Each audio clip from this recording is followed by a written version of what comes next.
Saya rancang korban nanti nak buat tahlil bagi yang bagi tiga. Nak buat korban saya bagi tiga.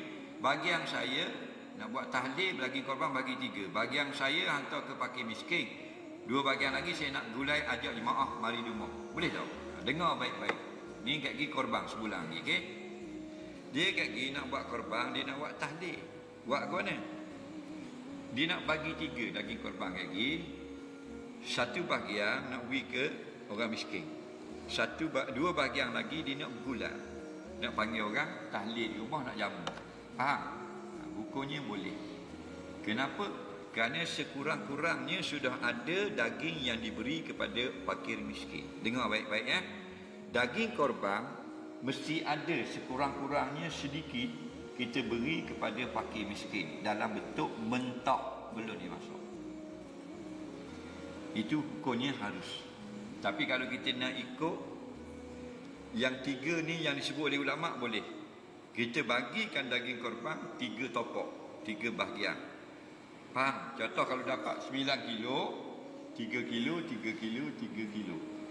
3 kilo tompok pertama sedekah fakir miskin. Tompok kedua beri kepada orang yang bukan miskin. Kawan pejabat. Faham?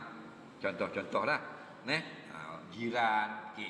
Tompok terakhir untuk kita makan dengan anak bini kita di rumah. Faham? Kalau kita buat gini, harus. Pokoknya sudah dibolehkan. Dah afdal, dah afdal. Kalau kita nak afdal, buat cara Nabi buat. Daripada sebesar, setapak tangan untuk makan anak dan isteri. Sebesar lebih tu sedekah fakir miskin semuanya. Kita sebesar buat di rumah, setapak tangan fakir miskin bagi lapang. Kan tak? Kita mazhab, kita pelik mau dipanggil mazhab kepala hontak. Nampak tak?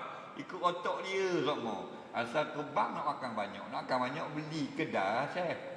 Tujuan korban ingat dah. Apa-apa kenapa kita suruh berkorban? Supaya kita dapat memberi rasa orang miskin yang tak mampu sepanjang tahun memakan daging.